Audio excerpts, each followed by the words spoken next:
This is a Cameroon journal editorial with the subject Lebialem elite fighting to hold back the hand of the clock.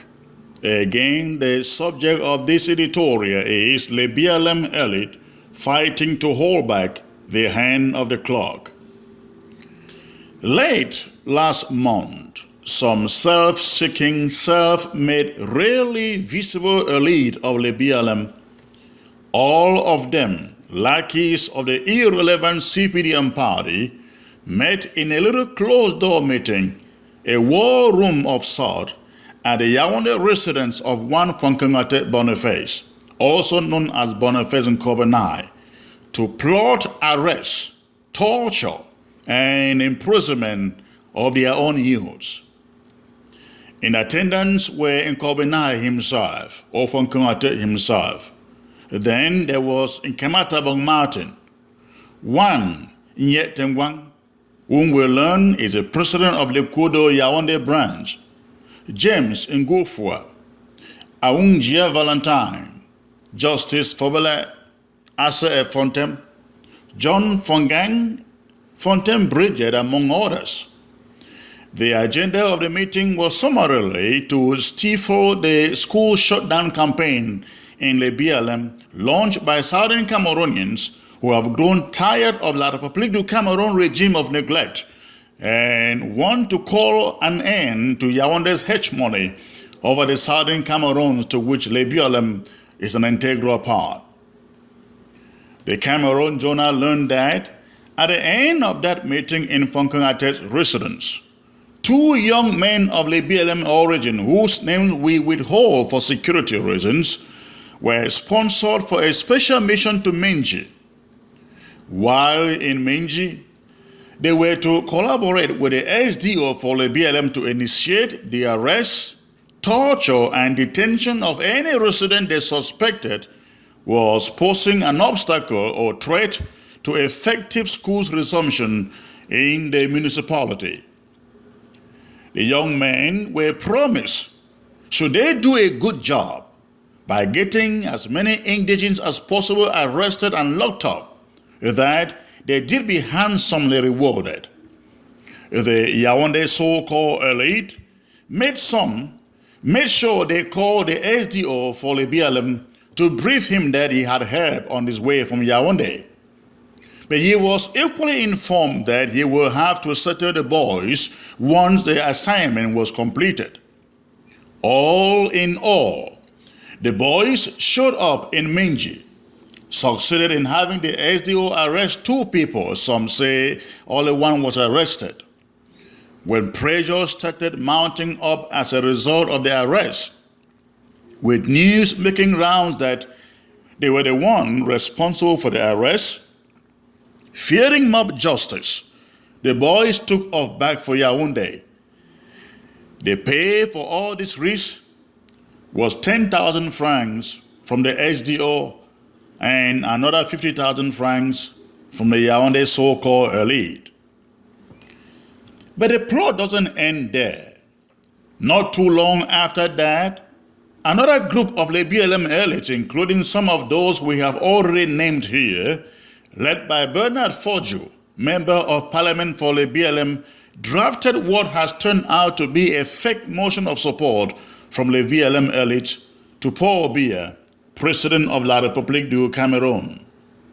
Those listed as signatories on the motion of support include Forju himself, Professor Ivor Leke Tambo, Paul Tassong, Dr. Boniface Nkobenai, alias Fabricated, Matthias Njulefek, Atabong Anastasia, Dr. Diana Acha Mufo, Boniface Fobele, Pierre-Marie Fogab, Joseph Fongang Fonkwe, Jacob Tanyi, Nicolas Inso, John Forchat, John Fongang, Jerry Tanjo, Professor No Alembong, Professor Justina Njika, Dr. Festus Aka, Chief Dominic Forsop, Dr. Paul Atemgwa, Sabas Atem Asong, Imein Keng Tekla Aka, Julius Forchap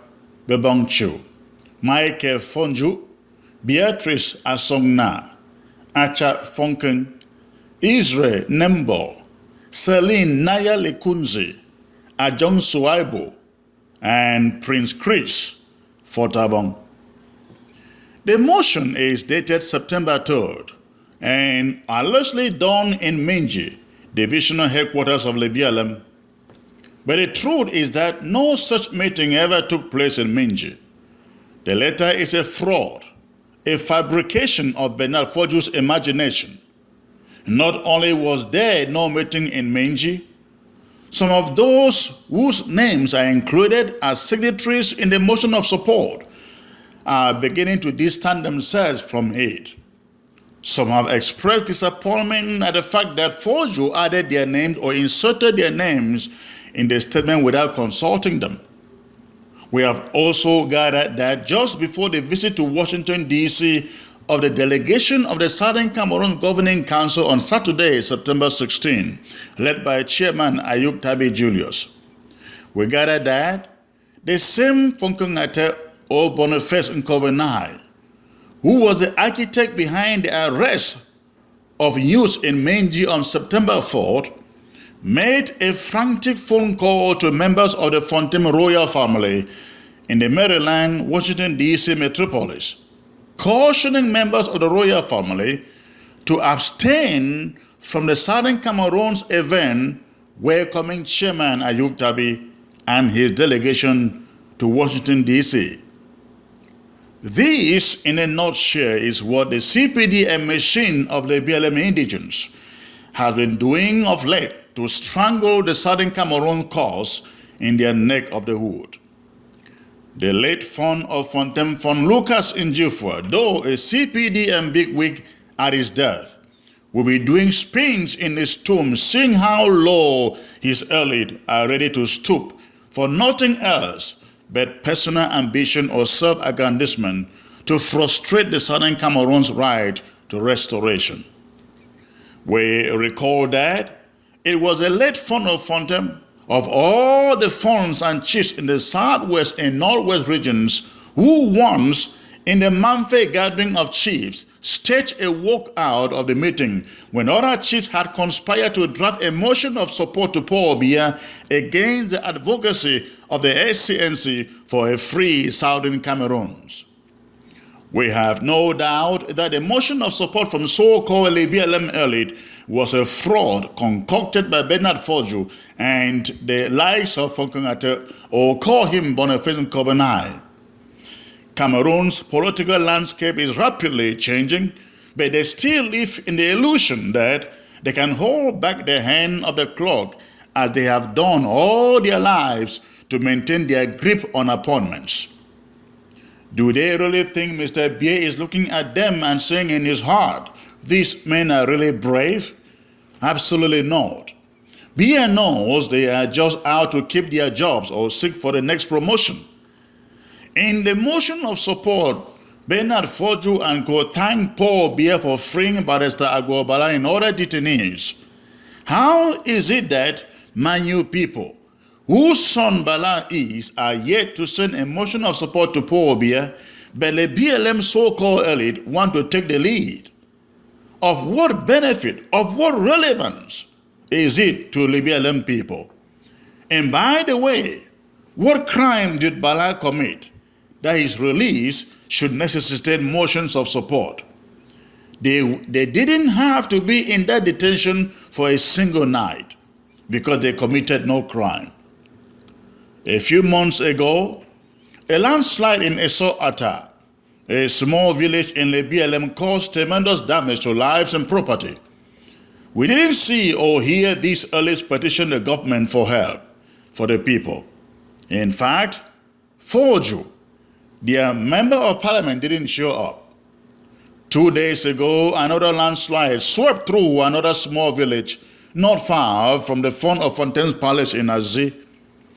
Neither Bernard Forju nor Nkobenai or any of the elites have cared to issue a mere statement of consolation. Lebialem has virtually no access roads linking Manfei to the rest of the southwest region. It has also no roads linking Chang to the rest of Cameroon. Lebialem, in spite of the huge population numbering close to 500,000 people, is the only division in Cameroon that has only one parliamentarian. And it has no senator either. No senator. Schools in Lebialem, like the Government Teachers Training College, are begging for teachers. Elsewhere in the primary and secondary schools, more than half of its teachers are PTA recruits. Whole subdivisions in Lebialem, like Bamambo, have no electricity. Talk less of common health centers. The divisional hospital in Azida treats most of the sick in the division, can barely boast of a regular resident doctor. Villages in Lebialem are begging for pipe-borne water. Track roads to get their produce at least to Menji do not exist. In all this, they have not found help from any of these so-called elites. Bernard Forjo has been parliamentarian going to 15 years today. Calculate his micro-project budget from parliament, which is usually meant for community development. Calculate it for the 15 years and then ask him how, and ask him to show you how and where he spent it in Lebialem, and your guess will be as good as ours. For a parliamentarian who doesn't own a house in his own constituency, well, we learn he is now trying to build one there. But the fact remains that Forjo doesn't own a house in his own constituency. When he finds time to visit, he lives in a colonial era house that was built by his late father in the early 1920s. And like Forjo, what has Boniface Nkobonai done for Lebialem for all his service and time in Yaoundé? A man who should be on his retirement, but who is begging not to be retired. He sits behind some portfolio-less table at the presidency, but each time he steps out, he wants the average Lebialem man to believe that he is the engine behind the crumbs that come to Lebialem from Yaoundé. It's all a scam, meant to perpetrate themselves in the system till thy kingdom come, maybe. Unfortunately for the likes of Forjo, Nkobonai, Tambo, and all these other so-called elites, the tides are turning against them. The time that they kept their position through fraud and cohesion is getting over. The youths of Lebialem can no longer be manipulated. You can get all of them arrested. You can get all of them tortured and detained. And it wouldn't take away their conviction for an independent Southern Cameroon, to which Lebialem will be an integral part. And this should serve as an extended message to all the so-called CPDM elites in all of the Southwest and Northwest regions. The time that you kept your jobs and appointments through frivolous motions of support to Yaoundé is over. We are about a new country in which meritocracy becomes the watchword to every appointment. Join the train and be counted among heroes, or you may be crushed before the train arrives. At the Cameroon Journal, we are appealing to Lebialem vipers to put an eye on these slaves of La République du Cameroon. Anytime a youth is missing or arrested in Menji or any part of the community, go after all the elites. They are on the gang that signed the motion of support to Biya and who sent talks to Menji, and treat them the way they deserve. Make them to understand that the CPDM is officially dead in the southern Cameroons and of course in Lebialem. Resist all CPDM campaign activity and diligently monitor the activities of any CPDM elite who comes visiting, most especially those who have named in this editorial.